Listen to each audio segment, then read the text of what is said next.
Well, we'll get started. We still have two candidates missing, but I think we'll get started. On behalf of the League of Women Voters of Baltimore City, I welcome the candidates and the other two who hopefully will come, and all of you who are coming here tonight to our District 10 City Council candidate forum. I also want to welcome Isabel Lippman and thank her for agreeing to be our moderator tonight. Isabel is a public defender at the court down the street. She is also a league member. And I think maybe you all know Greg, but I introduced Greg Whitehair, who will be doing the video of this forum for public access television. And always thank the Enoch Pratt Free Library. During this election season, the Baltimore City League has conducted citywide mayoral election and local forums in each of the 14 city council districts. The last two are being done tonight, this one and District 11. The purpose of these forums is to provide information on the issues that are, or some of the issues that are facing Baltimore City, and to get the positions from our candidates. Tonight we hope that we will have a lively discussion of issues that are particularly of interest to the residents of the 10th district. If you have questions, I think everybody has seen the cards. We'd like them written down, and then we'll use them afterwards. Now I'll turn it over to Isabel. She will review the forum guidelines and get things started. All right, good evening. We'll allow each of the, let me introduce the candidates that we have with us. This is Mr. Bill Marker, who's running as a Democrat. And we also have Mr. Adam Van Bavel, who's unaffiliated or also considered independent candidate, who's running as a write-in candidate, I understand.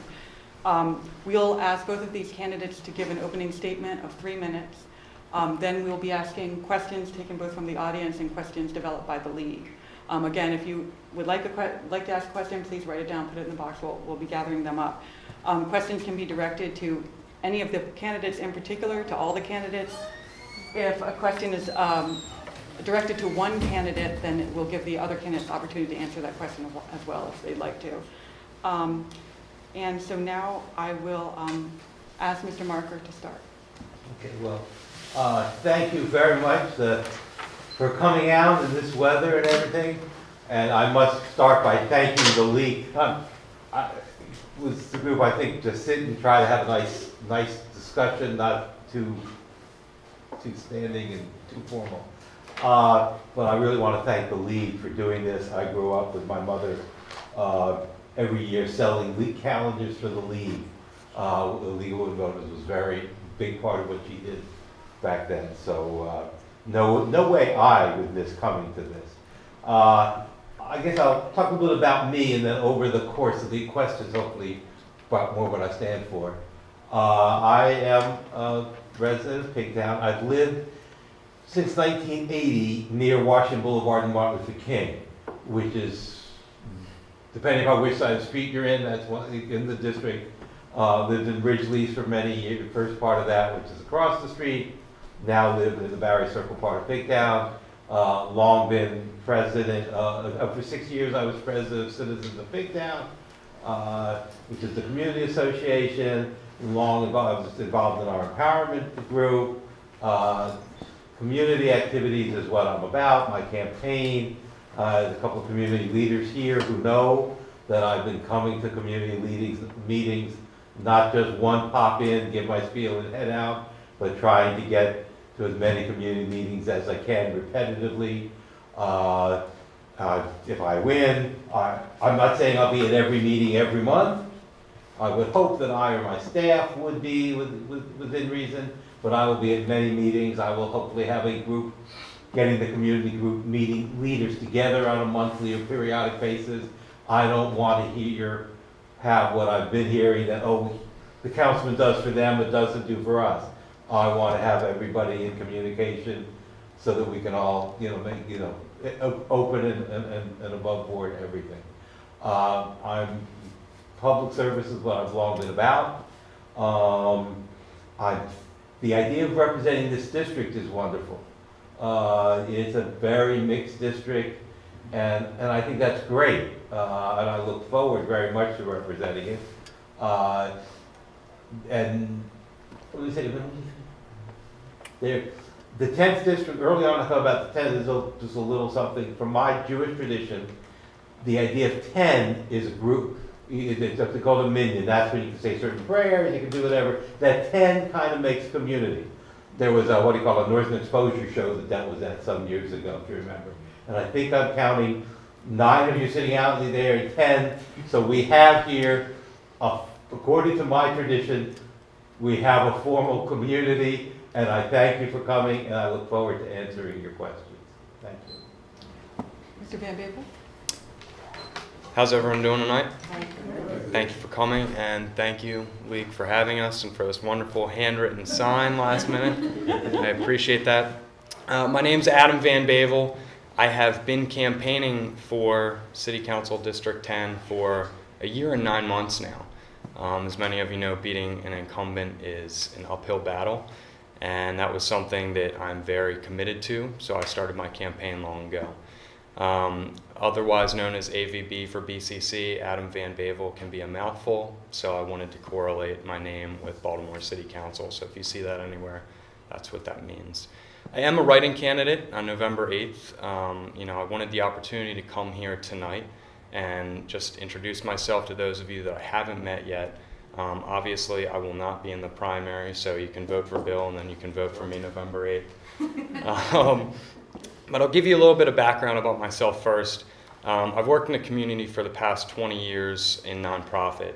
That's been both my career and just community service-oriented things. I've worked for the Maryland affiliate of Susan G. Komen for The Cure, for Live Baltimore, and for Special Olympics Maryland. Volunteer opportunities have been the director of the Pigtown Festival for a few years, board member of Ride Across Maryland, Amelia's Ace of Hearts Ride, Pigtown Main Street, and others, and community organizations, Citizens of Pigtown, Friends of Carroll Park, WVDA, Morrill Park, and others. Why I'm running, and I think this is pretty much what everyone wants to know, it's my passion for Baltimore, and I'm dedicated to making a difference. I want to see a better Baltimore, and I think that's the same reasons why all of you are in this room tonight. Some of the issues, and I think before you get to the traditional issues, the issues for me that are most important are increasing transparency and demanding accountability. Without doing those, I don't think you can really have a strong effect on any of the real issues at hand. And I think part of the core issues and the problems that we have in City Council now are issues within transparency and accountability and not holding our elected officials to their job title. Housing is obviously a big issue. Support dollar homes, increasing taxes for vacant properties, decreasing for occupied. Business, there's around a 15% commercial vacancy rate. I'd love to create a sustainability program that would not only attract but retain business to Baltimore City. Education, we have a graduation rate around 40%, I believe. And I'd love to implement vocational opportunities in the curriculum so that students that may not go on to college have opportunity after graduating, which I don't really feel like in a lot of cases they have now. City services, I always harp on water bills because I think that's one that most people can relate to. I will mention one issue with the water bill. There was in January a and I'll mention the exact total, $486,985.05. January 18th, 2011, and that was almost $440,000 more than the normal bill, and the city paid that without question. So if you take that one instance, that's a pretty strong representation of what's happening across the board, and to me, that's unacceptable, and I think that the general public should find that unacceptable also. 311 application. How many people in here know about the new application the city released for smartphones for Android and iPhone? It's a great application. I'm really happy to see the city using technology like that. But case in point, GPS could have been used a long time ago for better efficiency within 311 services, better tracking. Just to recap, I've received recognition for Baltimore City, the Ravens, Baltimore City residents, and if you're looking for a candidate who's not afraid to get down and get dirty, someone who isn't afraid to take a stand, that candidate's myself. I ask you to fight for your rights and write in Adam Van Bavel on November 8th. Okay, thank you, gentlemen. Our first question is to both candidates. What is your specific plan for job creation in your district? Okay, well, do we have a established time frame for each answer? 2 minutes. 2 minutes. A piece of it ties into my, I'm sure you'll ask the question about property taxes. Let me leave it for that, but that will, my answer to the tax issue will help provide jobs. But I used to work for the Small Business Administration, which was involved with business help. I've worked for 17 years at the State Department of Assessment and Taxation, where people come to for corporations and filings and amendments and those sort of things. I see the lack of coordination between the agencies that deal with creating businesses. Somebody comes to us, they file with us, and what do I do next? There was a while that we had a piece of paper, a nice little card that said the controller and whoever else, but we blow through a lot of paper very quickly. No follow-up to redo that. The governor actually set up a commission on small business. I said in, and I actually handed it to him at some point, suggested that my department be included with that, and the controller was not listed. How can you talk about helping all our businesses without getting that was the state level. But I hope it's with the city to try to, and one piece of it is like the people who, having something at the office I now work in, a monthly or periodic training about business, just so better dealing with the legal backgrounds. To understand that when that piece of paper comes from us every year, yes, if you are in business, you must file it, you gotta pay the $300 to maintain, if you wanna maintain your corporate or whatever status. So, between the lower taxes and higher services that my plan will reduce if we put my plan into effect that I'll get to discuss later, and better coordination of the various people trying to help, that will be a partial answer, and everything is kind of partial answers get us to where we need to go. Mr. Van Bavel. As far as increasing business within the city, I think everything starts at the base with the youth. And one of the things that I mentioned earlier was implementing a curriculum of vocational career options within the school system. So I think if you can start in the school system, and obviously that has a whole other set of issues, getting greater control of the school system. I do support a partially elected school board, so I think that would give us greater control of the school and the curriculum we have in place in the city. But having options available for the youth so that whether or not they go to college, they have an option to provide a living moving forward. Outside of that, living wage, and that kind of works hand in hand with a lot of the vocational opportunities, creating and promoting opportunities for better living wage. And I think one of the things that I'm most excited about is having a sustainability program, option, whatever you want to label it as, but building in sustainability into the businesses that we're looking to attract into Baltimore so that we can retain them.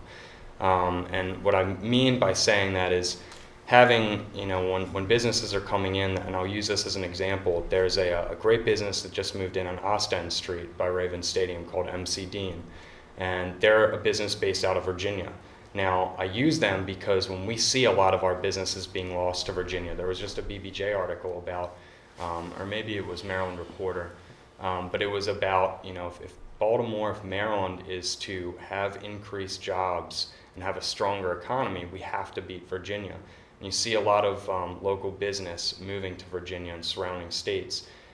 MC Dean moved here and they utilized historic credits and green aspects. I believe they're a silver LEED property.